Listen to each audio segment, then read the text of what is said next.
Hello, my name is Randall Bills, and I'm the managing developer for Catalyst Game Labs. You may know me for all the work that I've done on Battletech over the years, but I'm also the designer of Leviathans, our alternate history airship combat game. We launched it 10 years ago, and we're incredibly excited to be bringing it back. Hi, my name is Bryn Bills. I am the current line developer for Leviathans, and today we will be going over how to play Leviathans, how to maneuver your ships around the board, the setup, and how to blow each other out of the air. So the first thing we're going to go over is setup. Before the game begins, you need to decide which faction you wish to play and which ships you wish to bring on the field. In the starter box, the two factions are the Germans and the French. From there, you will alternate placing your ships on the board, starting from your larger ships and going down to your smaller. There are additional things that can be found in the rules, including alternate maps, clouds, and objectives, but we will not be covering those here. So the heart of Leviathan's play is via the ship card. Every ship on the board has a corresponding ship card, and it's a color-coded system that allows you to easily interact with the various stats that represent how fast the ship moves, what type of guns it has, and what it can do as you're playing it on the board. In the four corners of the ships are the primary stats of your structural integrity, the type of ship, whether it's a cruiser or a destroyer, your starting movement points, and then your inner hexes before turn. From there, each section of the ship is bow, port, starboard, and stern, and each of those have 6 slots. And each of those slots then represent weapons, equipment, crew, the various things that you're going to be using as you're playing the game. We'll get into the specifics of what the various slots do as we get into the game, but the last part we need to discuss are the dice. Even though you'll notice that each of these are a D12, they're actually basically just polyhedral dice. So your green is a D4, your blue is a D6, and so on. The combination of these dice as they're used in the game is what tracks all your modifiers. Unlike most miniature games where you track your modifiers of the type of movement, range, intervening terrain, size of miniatures, and so on, the combination of the color-coded dice track all of that for you. So you're simply looking at your ship card, seeing the appropriate dice you need to be rolling, looking at your opponent's ship card, grab all that dice together in a breach roll, and tossing it to see if you blow something out of the sky. A game of Leviathans takes place across 6 turns. On each turn, during the movement phase, players will alternate maneuvering their ships across to the field. Then during the attack phase, all players will have the opportunity to make attacks. Other phases, such as initiative or torpedo fire, we'll deal with that in another video. Okay, now we're into turn 1, and to start movement, all of the highest type ships have to move first. So in the starter set, that means that your cruisers will all move first. So even if I had 3 or 4 cruisers on my side compared to Bryn's just 1, you would still move all cruisers before you then rotate down and then move the destroyers. So in this instance, I'm going to look over here at my cruiser, and it has a starting MP of 8. As I'm moving it across the board, every hex that I move into will require 1 movement point. If I turn 1 hex, that requires a movement point. And then we also have the enter hexes before turn. This is to represent the fact that these are multi-thousand-ton vessels that take a while to be able to turn appropriately, and so you must take that into consideration. The bigger the ship is, the longer you have to deal with that. So in this instance, we're going to go ahead and just go 1, 2, 3, 4, 5. I'll go ahead and turn 6, 7, 8. You'll also notice that I turned on the center hex. All cruisers turned on the center hex, where all of your destroyers are going to turn on the front hex. So now it's over to Bryn for him to move his German cruiser. Yeah, so now I'm going to go ahead and move my SML Brandenburg. The Germans are slower than the French, so I only have 5 movement points for which to use. 1, 2, 3, 4, 5. I'm just going to go straight ahead because turning is going to be a little more difficult with my less movement points. Okay, so now that all cruisers have moved, we're down to the destroyers. You'll also notice that on each of the ships, there's a little tag behind that has the name of the ship, and it also has the 4 primary stats. Remember we mentioned the 4 stats of structural integrity, the type of ship, starting movement, and entering hexes before turn.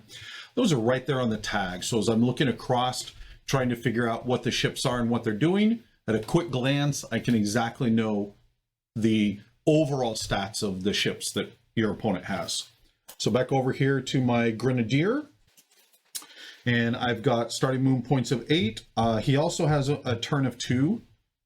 So 1, 2, 3, 4, 5, 6, 7, 8. If I had chosen, I could in fact move through my own ship, but in this instance, I didn't need to.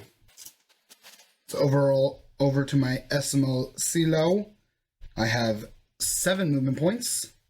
1, 2, 3, 4, 5, 6, 7. Now that movement's done, we get to go into firing our guns and blowing each other up. When figuring out how to fire at your opponents, there are 3 things you need to cover. First, you need to figure out the range. Then you need to figure out the arcs of fire, and finally the guns themselves and the dice connected to them. To start, we're going to go with range. I can see that I am 1, 2, 3, 4, 5, 6, 7, 8, 9, 10, 11, 12, 13, 14 hexes between me and my opponent.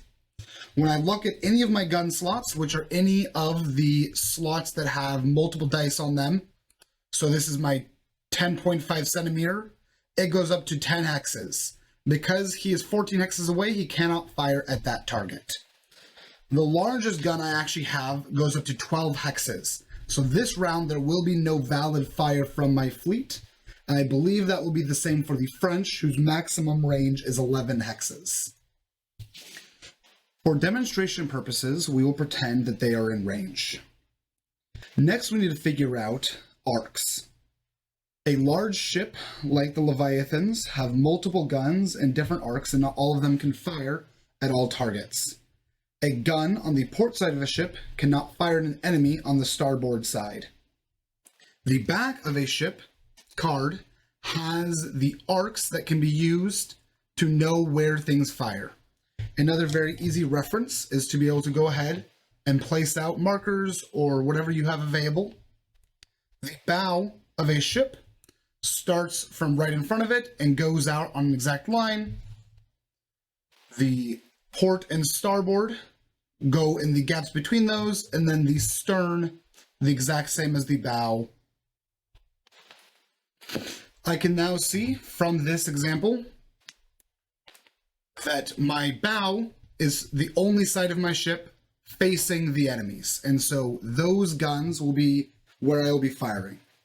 There are turrets in the game that can break these rules, but we will be not talking about them here. So that's how those things will be figured out, but as we are not in range, we will go ahead and proceed to turn 2.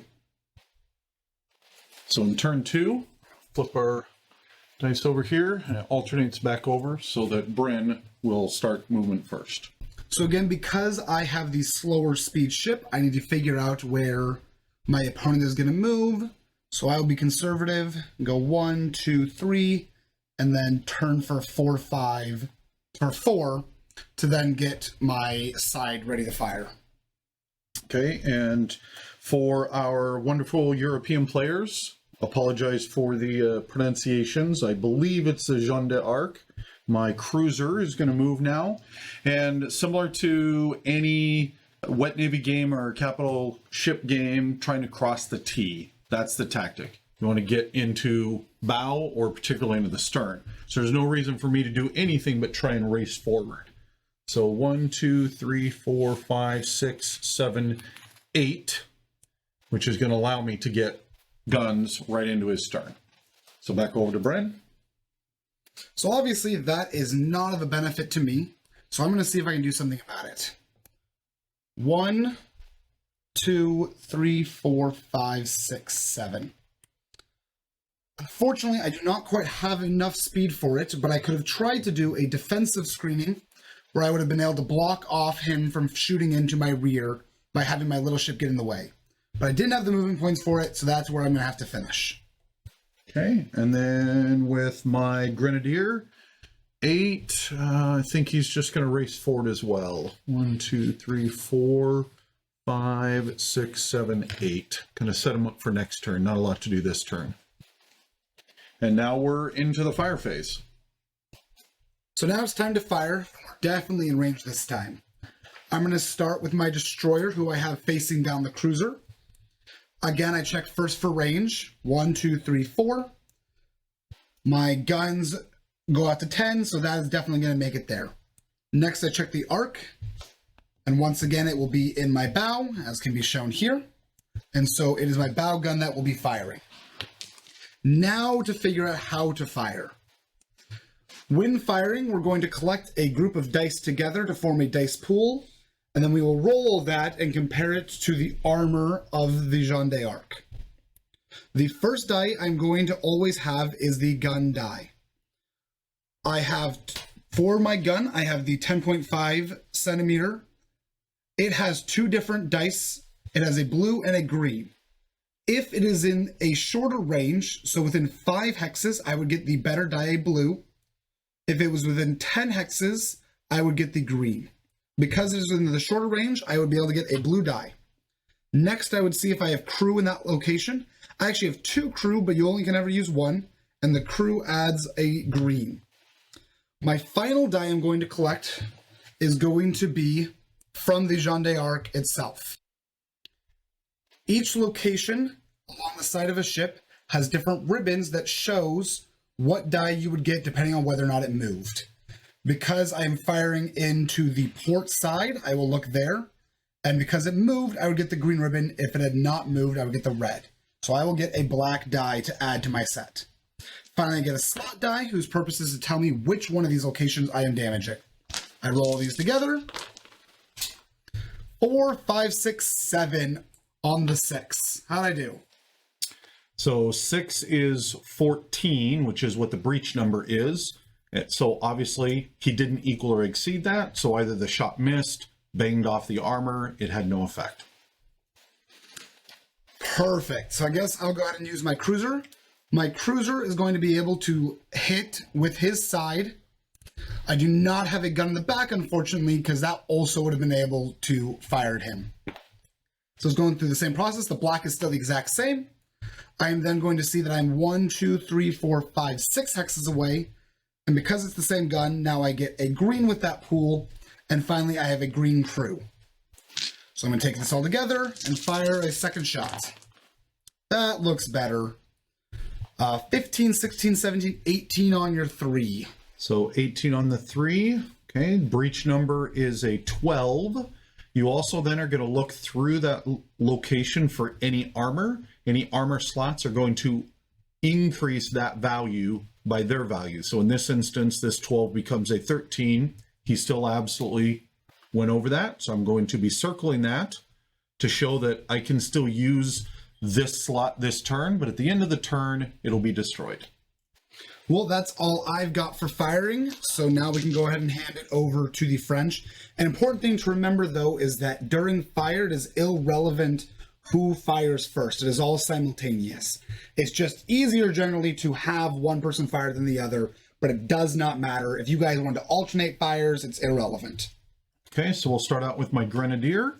Okay, all of his weapons are here in the bow in this first hex. 1, 2, 3, 4, 5, 6, 7. If I wanted to go into the bow of the destroyer, 8, 9 to get into his stern. Okay, so I have one shot. My 75 millimeter is a 4-8 hex. I can't get that into the cruiser's stern, so I'm going to go ahead and be firing it into the bow of his destroyer, which I believe his bow is going to be a D blue.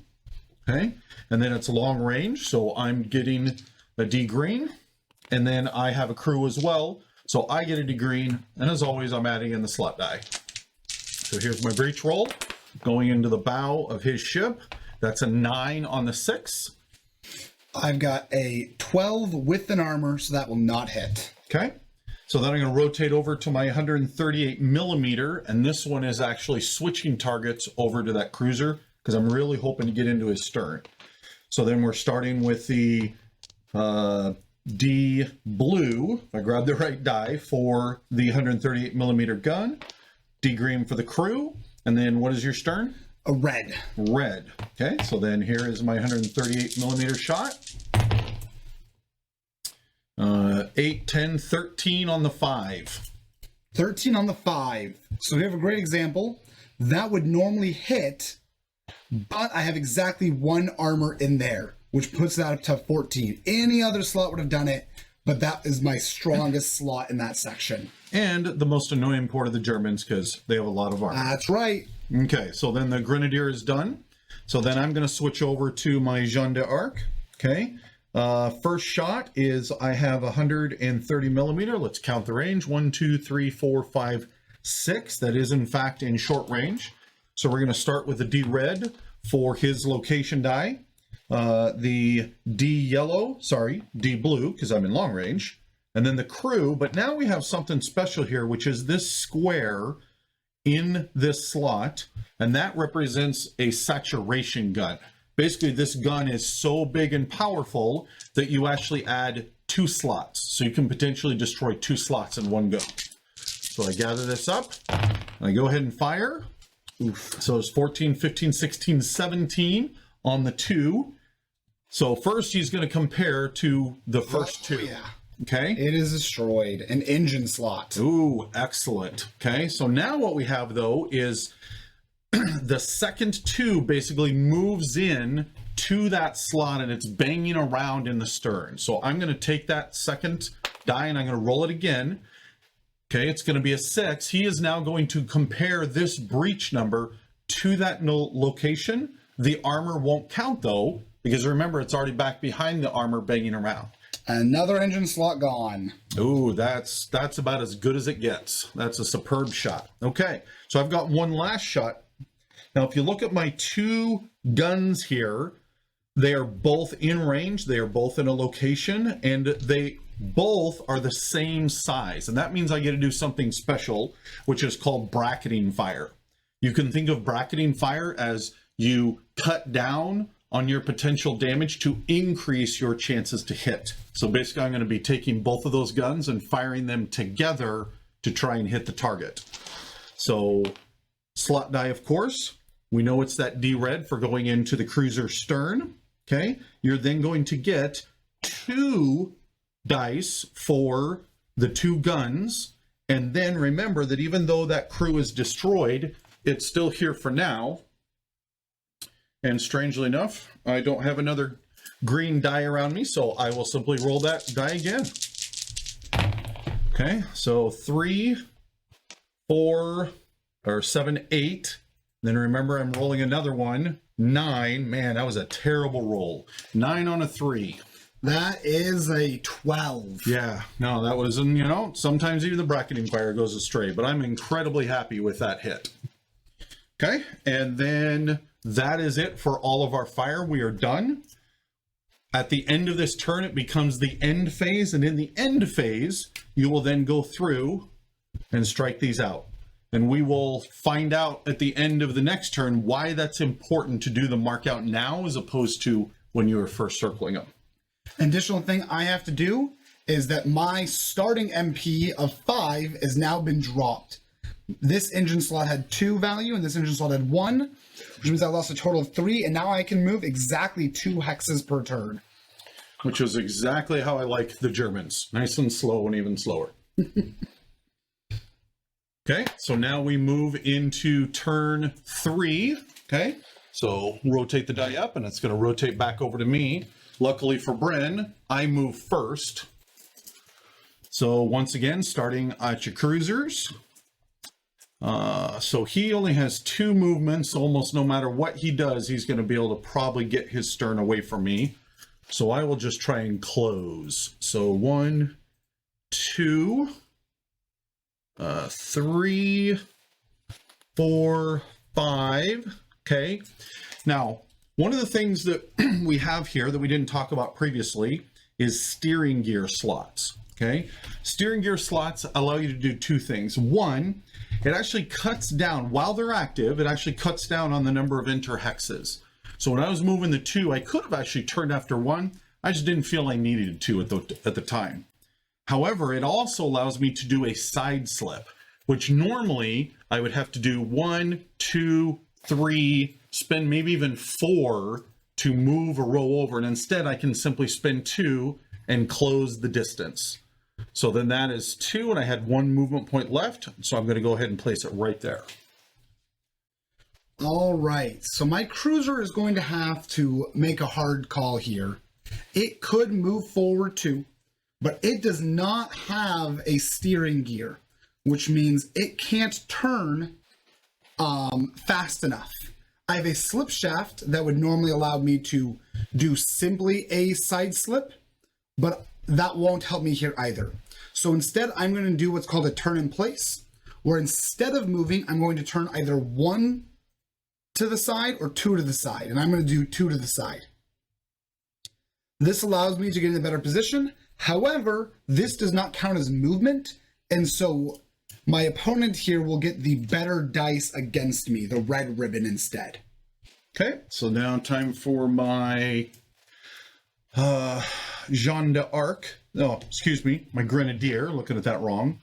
He also has steering gear, and this time I will use that because I want to go 1, 2, 3, 4, 5, 6, 7, 8.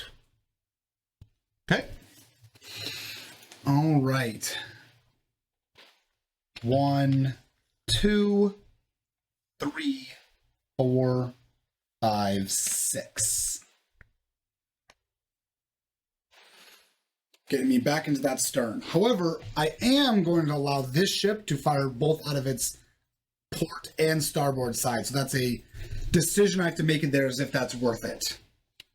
Okay, so I'll go ahead and start firing first. So once again, coming over here, we're on the stern.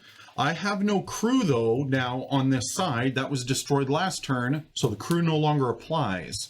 So I'm looking at the D black, firing into his starboard. It's actually, again, I did not move. Oh, so that's right. Red blue. I forgot about that. Even better. Okay, that's going to help out for the fact that I don't have the crew. I'm still not feeling it because the dice are hating me right now, so I'm still going to be bracket firing. So I will, in fact, put both of those in. I just don't have the crew to add as well. And always the slot die. So I'm just trying to get some good hits on him. So that's a 12, 14, 15 on the 4. 15 on the 4. I can go down. It is a 14, 15, 16. Other side, but yes. Yes. Okay, so that bounced off. So now we're going for the big guy. So same thing, that blue and the red, because he didn't move. And then the crew for me. And now this is short range. So I get the blue and 2 slot die for the saturation fire, the 130 millimeter. This hopefully should be a nice big hit. Oh, that is terrible dice. 8, 9, 10, 12 on the 1 and 5. I'm not even going to go look at that because I know. Yeah, that was just terrible. Okay, so moving over to my Grenadier.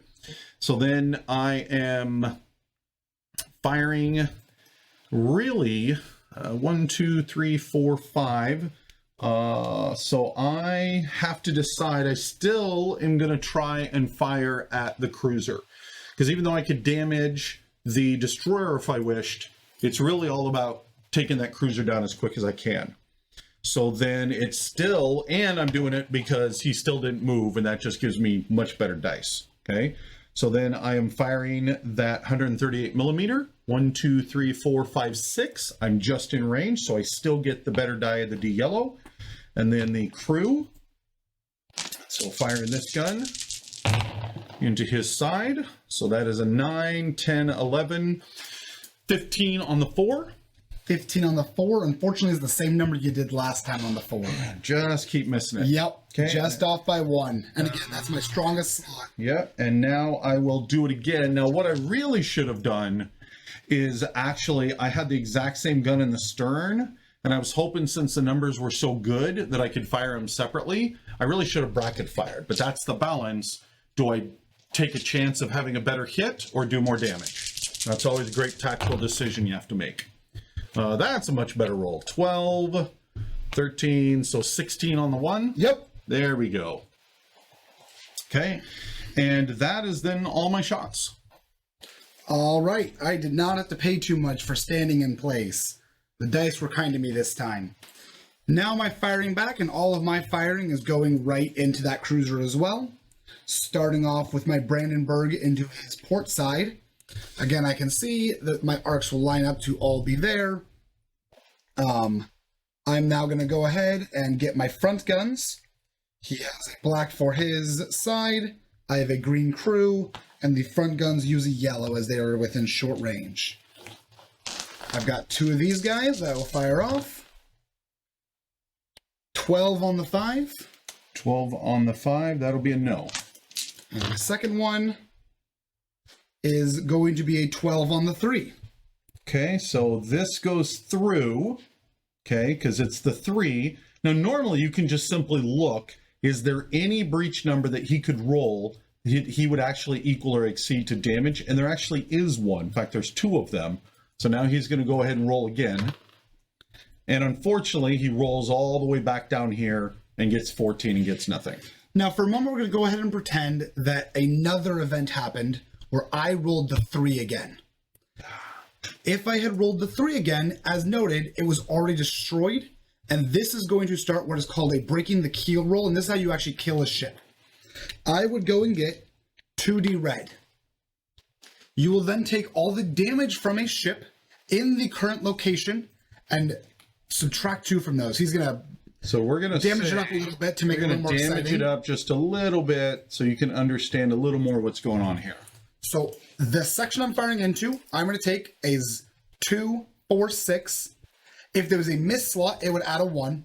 And then all other damage locations add a 1. So 2, 4, 6, 7.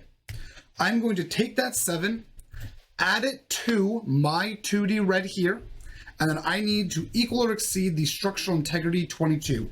So I would roll, and right there, a perfect 20. So even if all the other damage hadn't been applied, if that had happened, this ship would have been destroyed. You would mark it off, and at the end of the round, it would be removed from the game. Crazy good roll. If I had failed, that does not mean nothing happens. If I had rolled below that, you would then go and mark and simply subtract 1, so now it would be a 21, showing that something still happened. It was whittled a little bit, but the ship's still standing. Again, none of that did happen, however, but that is how you kill ships and remove them from the game. Okay. So getting in my final shot from this guy coming in from the side.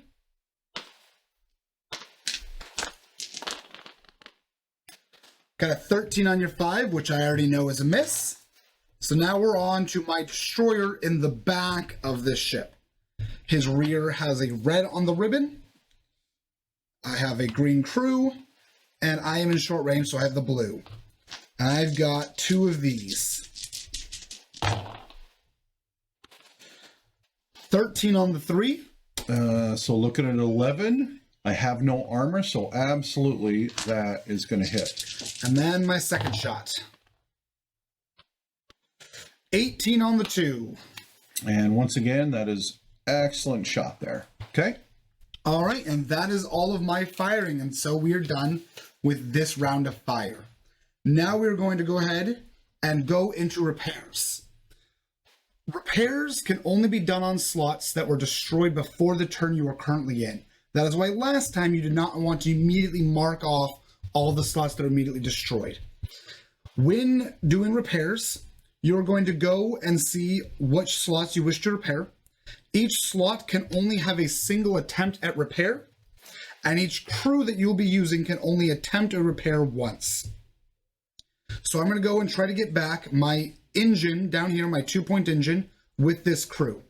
So I'm going to once again get 2 red dice and then add the crew die to this roll. Because I'm in the same location as this, I need a 15. So roll this together, and I failed. It does not get repaired. If I had, I would simply remove that marker, get back my movement points, and go from there. This slot can no longer have anyone attempt to repair it, but this engine slot can still have an attempt. I can go get a crew from another section to come repair this. However, I will now need an 18 instead of a 15 when rolling. I still fail, that does not happen. That is how repairs would go. The only two slots that cannot be repaired is armor. You cannot return armor back onto a ship, and crew cannot be repaired. If these slots are destroyed, they are removed from the game. Okay, and then the last comment here is we finally killed one of the Tesla coil slots. Okay, so you can think of the Tesla coil, if you're looking at the ship, the copper piping along the side, it's what balances the ship. It allows it to fly stable through the air. And as that is damaged, it starts to become unstable. That makes it a lot more hard to hit. So every Tesla destroyed slot, you're going to be grabbing a Tesla coil modifier token on your card. And that means on future turns, every time you make a breach roll after you've added up the dice, you're then going to subtract that modifier. Which means that absolutely you could have -3 if your ship is really hurt and you've had 3 slots destroyed. And that's the basics of Leviathans. There are some things we didn't cover, like torpedoes, playing the additional setup, but that is the overall structure from movement, firing, and everything in between. We are so excited to be doing this Kickstarter with all of you. Thank you so much for watching. As the campaign progresses, more videos will be coming out covering some of those additional things, but welcome aboard, captains, and good luck.